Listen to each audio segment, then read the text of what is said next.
लोकसभा से पास होने के बाद वक्फ बिल को आज राज्यसभा में पेश कर दिया गया, जहां पर इस बिल को लेकर चर्चा चल रही है। हालांकि इस बीच तमाम ऐसी पार्टियां हैं जो इस बिल का विरोध कर रही हैं। स्टालिन की पार्टी ने तो यहां तक कह दिया कि वे इस बिल के खिलाफ उनकी पार्टी सुप्रीम कोर्ट का दरवाजा खटखटाएगी। हालांकि इस बीच एक और बड़ा बयान आया है सीएम योगी का। सीएम योगी ने कहा कि इस बिल के जरिए कहीं ना कहीं ज़मीनों पर कब्जा किया जा रहा था, लेकिन इस बिल के आने से जो गरीब मुसलमान हैं उनको फ़ायदा मिलने वाला है। और इसी मुद्दे पर चर्चा के लिए इस वक्त मैं लखनऊ में हूँ। तमाम लोग इस वक्त मेरे साथ जुड़े हुए हैं, सीधे उनके पास चलते हैं। देखा जाए तो लोकसभा से ये बिल पास हो गया है, जिसके बाद राज्यसभा में इस बिल को पेश किया गया है, लेकिन तमाम ऐसी पार्टियां हैं जो बोल रही हैं कि मुसलमानों की ज़मीनों पर कब्जा करने के लिए इस बिल को लाया गया है। आप क्या सोचते हैं? देखिए, जिन्होंने कब्ज़ा कर रखा है उनके लिए ये आफत है। ये बिल जो है वो तुष्टीकरण की नहीं है। ये बिल जो है वो विकसित भारत के लिए लाया गया है। अभी तक जिन लोगों ने इन ज़मीनों पर यानी वक्फ माफिया के तौर पे काम करते थे, वही इसका विरोध कर रहे हैं। अलल औलाद और अलल खैर दो चीज़ें होती हैं वक्फ में। अगर हम अलल औलाद की बात करेंगे तो जो वसीयत करता है उसका हक़ होता है। ज़ाहिर सी बात है, अलल खैर में अगर ये ज़मीन सरकार की है तो आप कैसे इसको अलल खैर कर सकते हैं? तो अगर इस चीज़ की वेरीफाई कर रही सरकार तो हमें नहीं लगता इससे किसी का नुकसान है। अच्छा, गरीब मुसलमानों का इसमें सबसे ज़्यादा फ़ायदा, जो बड़े मठाधीश हैं जिन्होंने कब्ज़ा कर रखा है उनके लिए आफत है। गरीब मुसलमानों की भलाई के लिए बिल है, ताकि कॉलेजेस बने, हॉस्पिटल्स बने, रोज़गार के अवसर प्रदान हो, उनको अच्छी शिक्षा मिल सके। जो BMW से, रेंज रोवर से, फॉर्चूनर से घूमते हैं, उन्हें गरीब मुसलमान की झोपड़ी नहीं दिखाई दे रही थी। 70 सालों तक उन्होंने गुमराह करने की बात की। जब से मोदी सरकार आई, जब 2014 से और इधर, तब से उसने विकसित भारत का एक संकल्प लिया और इस वक्फ बोर्ड को विकसित करने का काम किया है। अब अगर उसकी वेरीफाई हो रही है और गरीब मुसलमानों का भला हो रहा है तो इनके पेटों में क्यों दर्द है? दर्द इसलिए हो रहा है क्योंकि इन्होंने ज़मीनों पर कब्जा कर रखा है, जो सरकार छुड़वाएगी। मैं तो भारत सरकार से अपील करता हूँ कि इस बिल पास होने के बाद सबसे ज़्यादा उन माफियाओं पर शिकंजा कसे जिन्होंने वक्फ के नाम पे प्रॉपर्टी को लूट रखा है। उन पर FIR भी दर्ज करे और उनको जेल भेजने का काम करे। देखा जाए तो यूपी वो राज्य है जहां पर पूरे देश में सबसे ज़्यादा वक्फ की ज़मीनें हैं, यानी कि संपत्तियां हैं। और अगर हम 2014 से लेकर 24 तक की बात करें तो सबसे ज़्यादा वक्फ की संपत्तियों में इजाफा हुआ है। हालांकि सरकार ये बोल रही है कि इस बिल के आने से कहीं ना कहीं जो आधी आबादी है, यानी कि जो मुस्लिम महिलाएँ हैं, उनको फ़ायदा होगा, बोर्ड में उनकी भागीदारी बढ़ेगी। नहीं, दुरुस्त है। जो 70 सालों में नहीं हो पाया वो अब हो रहा है। ज़ाहिर सी बात है, जिन लड़कियों को, जिन माँ बहनों को घर तक कैद कर रखा, आज मोदी सरकार उनको आगे बढ़ा रही है। भाई, अगर वो वक्फ बोर्ड में आने तो हिस्सेदार बन रहे हैं तो उसमें बुराई क्या है? जो चीज़ आपको नापसंद है, तो ये जो हमारे कौम के ठेकेदार हैं, इन्होंने सिर्फ गुमराह किया है। अगर महिलाओं की और माँ बहनों की अगर भागीदारी वक्फ बोर्ड में बढ़ेगी तो जाहिर सी बात है विकसित भारत का सपना पूरा होगा। जो तमाम पार्टियां हैं, चाहे हम सपा की बात करें, कांग्रेस की बात, कांग्रेस तो यहाँ तक बोल रही है कि इस बिल के ज़रिए मुसलमानों का ज़मीन छीन सरकार अडानी अंबानी को वो ज़मीनें दे देगी, इसलिए इस बिल को लाया जा रहा है। ऐसा कुछ नहीं है। और आज जो कुछ भी हो रहा है उससे मुस्लिम समाज भी बहुत खुश है। जैसा कि भी देखा, हमारे बगल में भाईजान ने इतना अच्छा वक्तव्य दिया वक्फ बोर्ड को लेकर आपके सामने। और रही बात समाजवादी पार्टी की, तो अखिलेश यादव जी यादवों के बहुत बड़े ठेकेदार हैं। उन्होंने आज तक श्री कृष्ण जन्मभूमि के लिए कुछ नहीं बोला और वक्फ बोर्ड की खिलाफत करते। क्या नाम है आपका और कहाँ से हैं आप? मैं तो इस लखनऊ से हूँ, संतोष कुमार पाल मेरा नाम है। जैसे वक्फ बिल जो सरकार लेकर आई है, इस बिल को लेकर क्या सोचते हैं? आपको लगता है कि इस बिल के आने से, जैसा कि सरकार बोल रही है, गरीब मुसलमानों को फ़ायदा होगा, बोर्ड में महिलाओं की भागीदारी बढ़ेगी? निश्चित ही इससे फ़ायदा होने वाला से भाईजान ने भी कहा कि हमारे जो गरीब मुस्लिम भाई, इनके लिए वक्फ बोर्ड बना हुआ है, जिनको वास्तव में उसकी आवश्यकता है, जिसको उसका लाभ मिलना चाहिए, उन लोगों को आज तक उसका लाभ नहीं मिला हुआ है। जो ऊपरी तबके के लोग बैठे हुए हैं, जैसे ओवैसी जैसे लोग, बहुत सारे लोग ऐसे बैठे को उसका पूरा लगातार माला माल होते जा रहे हैं। वो जो उसे गरीब बेवा बहनों को मिलना चाहिए, जो गरीब बच्चे, शिक्षा का जिसमें बना कि अस्पताल बने, और उसका जो जिसके लिए बना, उसके हित के लिए उसका एक भी फ़ायदा आज तक कितने मुसलमान भाइयों का भला नहीं हो पाया। 1200 करोड़ आना चाहिए, 200 करोड़ के आसपास ही उसका वो आ पा रहा है, लाभांश उसका आना चाहिए, तो सब में मिल नहीं पा रहा है। भाई, नीचे के भाइयों में मुसलमान भाई बहुत सारे गरीब, उसमें भी 300 समथिंग जातियाँ हैं, उन तक सब तक वो लाभ नहीं पहुँच पा रहा है। इसलिए लाभ वो सब तक पहुँचे। सरकार एक बहुत अच्छी रणनीति के साथ कार्य कर रही है। किसी के साथ अनहीच ना हो। हमारा देश संविधान से चलता है, संवैधानिक तरीके से ही चलना चाहिए। अगर हम बाबा साहब के सपनों को साकार करना चाहते हैं तो संविधान वहाँ भी लागू होता है। ये नहीं कि आप जो कहेंगे जहाँ हाथ रख दे वो ज़मीन आपकी हो जाए। हमारे हिंदू भाई कितने पीड़ित थे, कितने परेशान हैं, किसी की ज़मीन ऐसे गाँव के गाँव बहुत ज़्यादा वक्त बोर्ड ने अनधिकृत तरीके से कब्जा कर रखा है। आपकी जानकारी में भी कि इस तरीके से जो हो रहा है बहुत अच्छा नहीं। तो आज जो नियम बन रहा है, कानून बनना चाहिए, कानून के दायरे में सबको आना चाहिए। हमारे मुस्लिम भाई भी वो भी भारत में रहते हैं। हम लोग सेक्युलर की बात करते तो विपक्षी पार्टियों के पेट में दर्द इसलिए हो रहा है कि उनका वोट खिसकता दिख रहा है।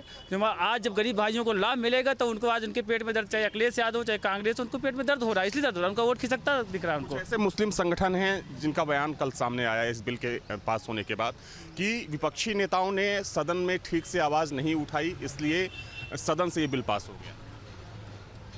विपक्षी नेताओं ने जो भी, कौन नहीं बोला, ओवैसी को बोलने को मौका मिला, इमरान मसूद ने बोला, इकरा हसन ने बोला।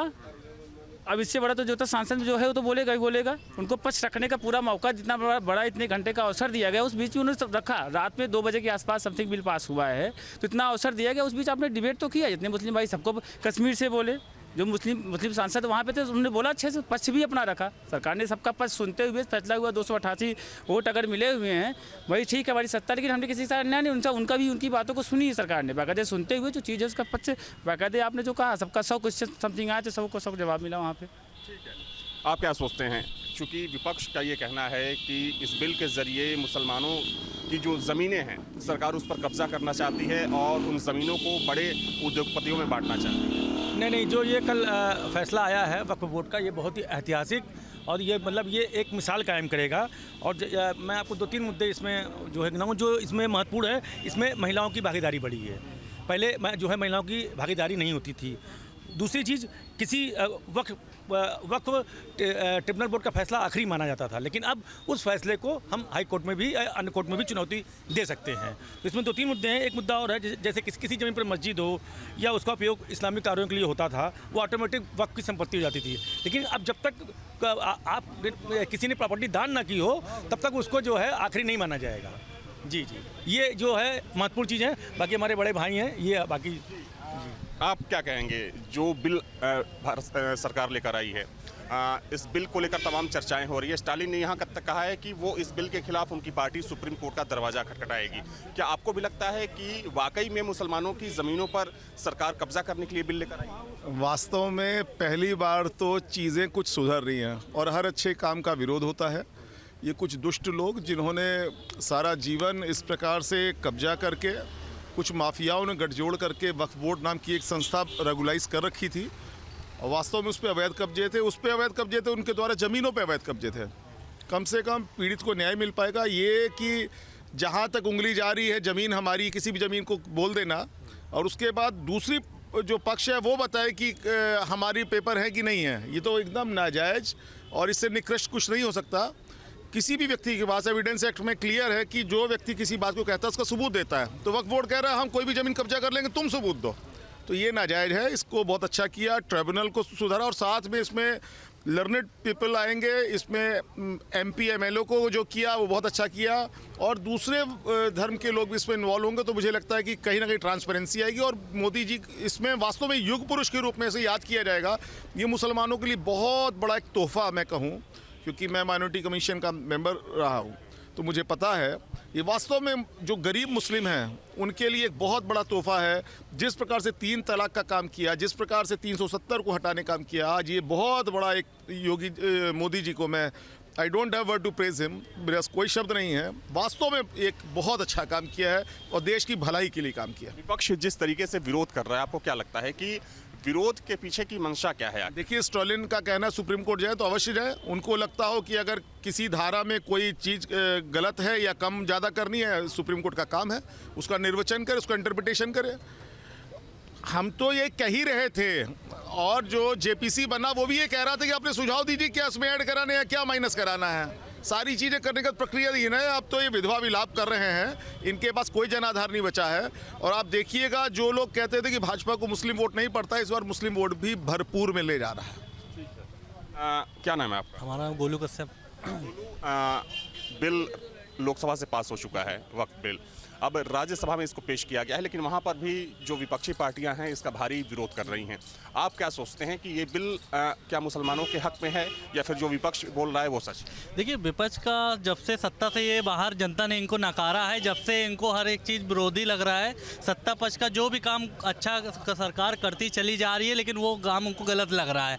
तो इनकी मानसिकता इस तरीके की है, इस तरीके की सोच हो गई है कि इनको कोई भी काम ये सत्ता पक्ष का अच्छा लग ही नहीं रहा है, क्योंकि हमेशा से गलत काम करते चले आए हैं अपनी सत्ता में। तो इनको अच्छा काम के बारे में इनको पता ही नहीं कि अच्छा काम क्या होता है। चाहे वो वक्फ बोर्ड का बिल पास करने की बात करी गई थी, अभी इनके जो है परसों तक इनके जितने प्रवक्ता थे सब वो बोल रहे थे कि मोदी के अंदर दम नहीं है कि बिल पास हो जाए। मोदी के अंदर तो इतना बड़ा दम है कि पाकिस्तान घूम के अकेले चले आए। तुम इसी से अंदाज़ा लगा लो, 370 तुम्हारी पीढ़ियाँ निकल गई, नहीं हटवा पाए।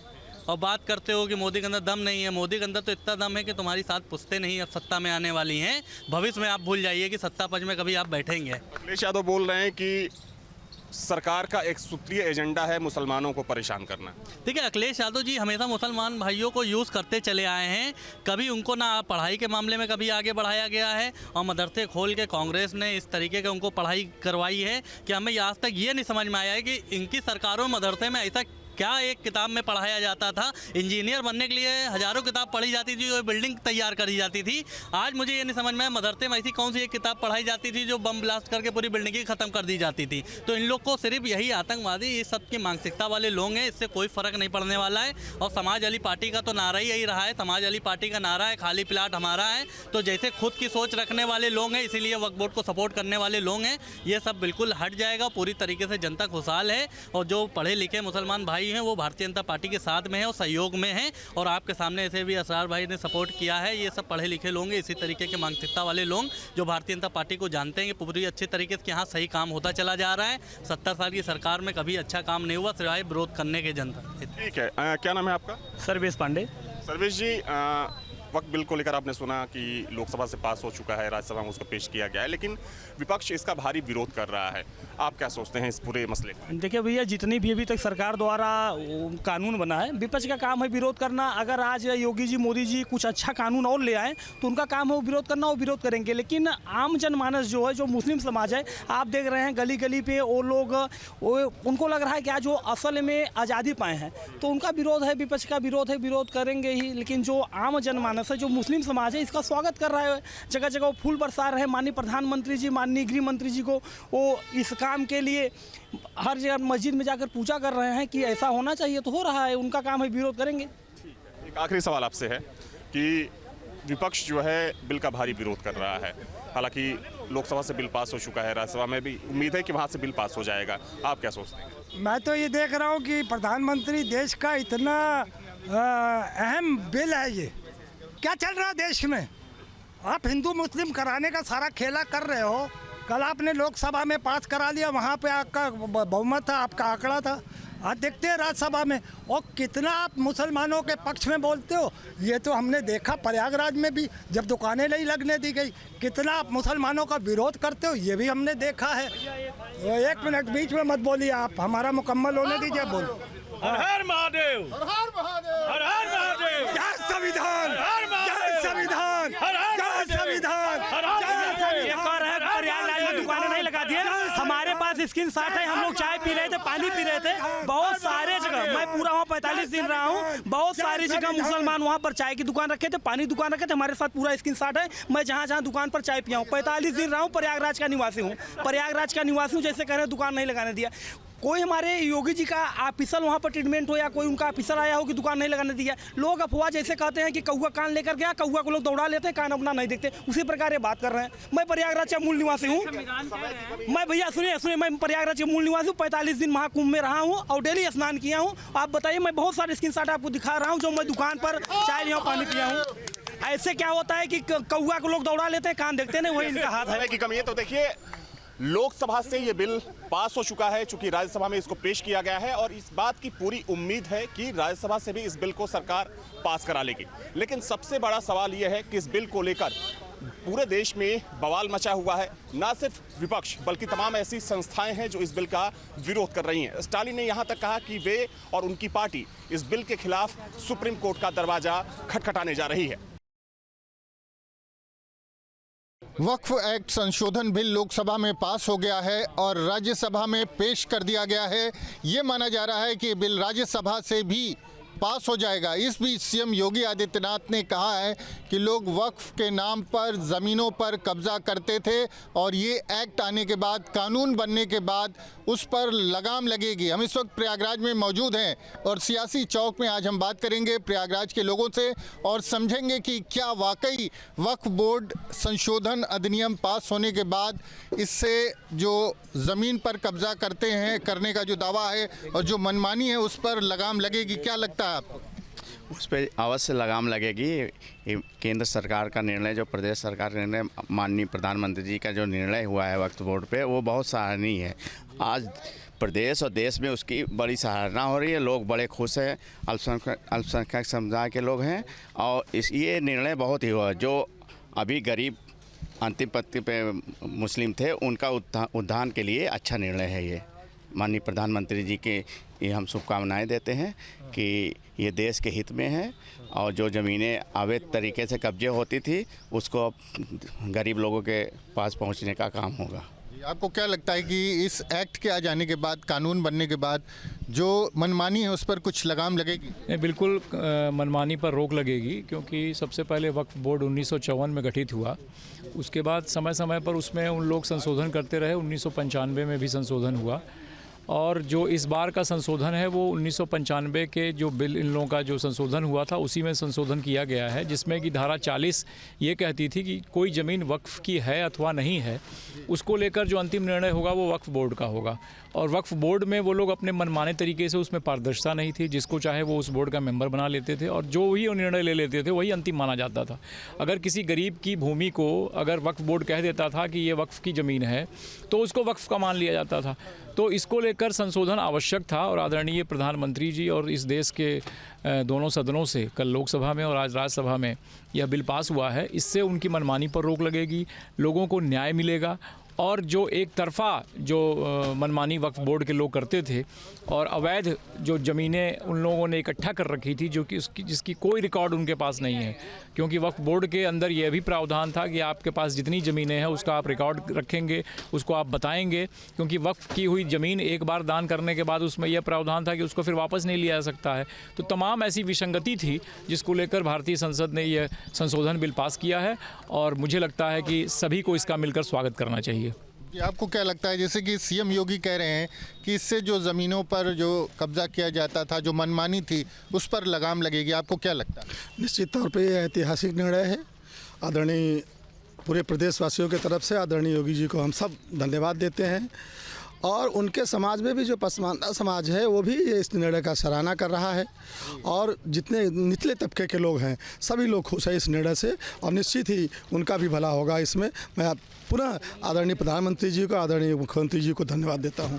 जी, आपको क्या लगता है कि जिस तरह की अब तक जो परिपाटी चली आ रही थी कि जिस ज़मीन पर दावा कर दिया वो उनकी हो गई, जहाँ तक उनकी नज़र गई, जहाँ तक उनकी इच्छा हुई वो ज़मीन जो है वक्फ में शामिल हो गई, अब क्या लगता है इस पर लगाम लगेगी? कल मैं देख रहा था टीवी पे, बात सुन रहा था, अखिलेश यादव क्या कुछ नशा सा करके बैठने लगे हैं क्या? आप जरा उनका आप कल्पना के बाहर देखिए, कह रहे हैं कि आप मुस्लिमों को बांट रहे हैं और आपने हिंदुओं को हमारे बांट दिया, उसका क्या होगा? उसके बारे में कोई नहीं बोलने को तैयार है। अब आपने जो अगर मुस्लिम बढ़ रहा है तो अब आपको क्या चिंता हो रही है? अब देखिए ना कि जब परसाना की बात हम लोग कर रहे हैं तो आप क्यों नहीं उसको ले रहे हैं? लेकिन दरअसल जानते हैं क्या, ये इनकी छोटी सी राजनीति जानते हैं कि अब खुल गई है पूरा, तो अब ये नंगे हो गए सब आवाम में। अब वो जानना मेरा मुस्लिम वोट जा रहा है मोदी जी के रूप में, मोदी जी के पास में आ रहा है, मातृ शक्तियाँ जो हैं वो आ रही हैं।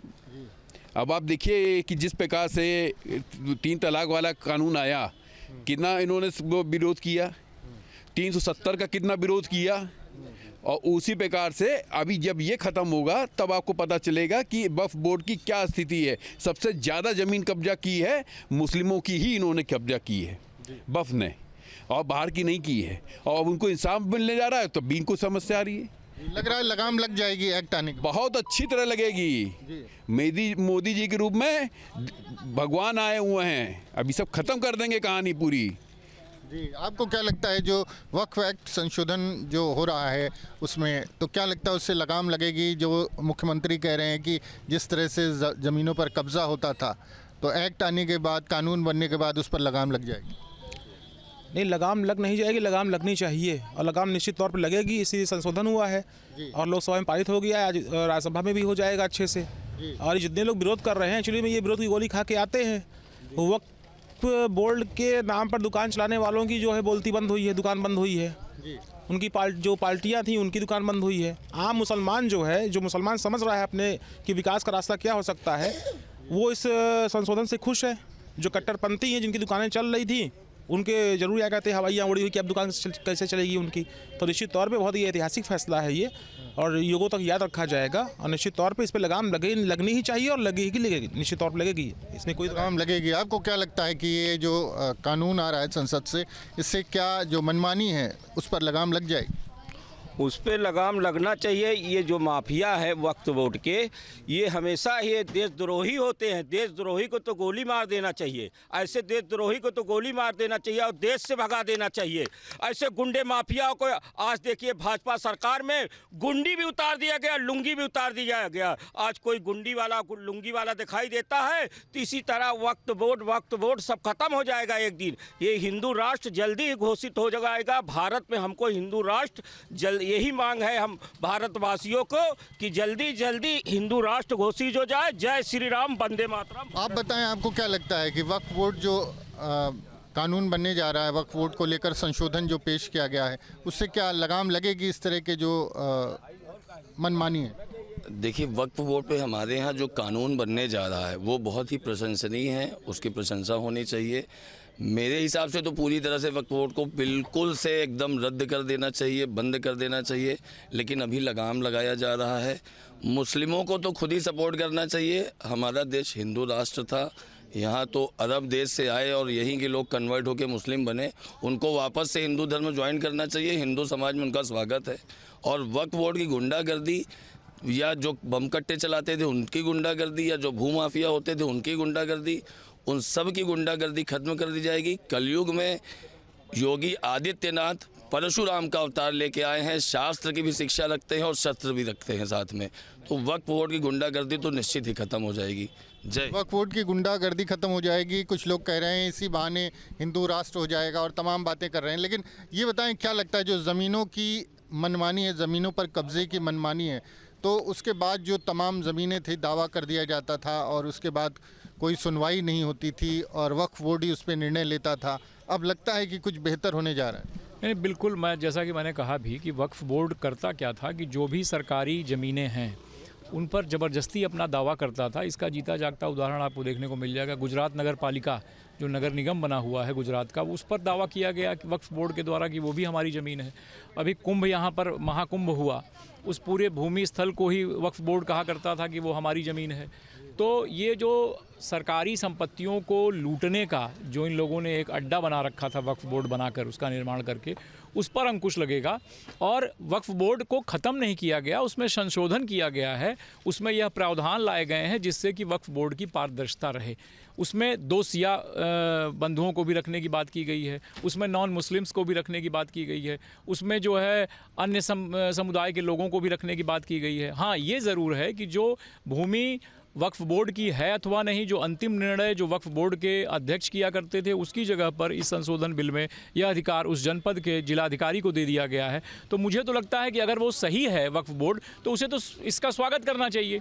और निश्चित रूप से यह बिल आने के बाद जो अवैध भूमि पर वक्फ बोर्ड ज़बरदस्ती अपना दावा करता था, उस पर अंकुश लगेगा। और ये बहुत ही स्वागत योग्य कदम है। इसको बहुत पहले हो जाना चाहिए और समय समय पर संशोधन हुए भी हैं, लेकिन इस बार का जो संशोधन है वो असरदार होगा, समाज पर उसका असर पड़ेगा और जितनी भी ज़बरदस्ती की ज़मीनें कब्जा की जाती थी उस पर अंकुश लगेगा।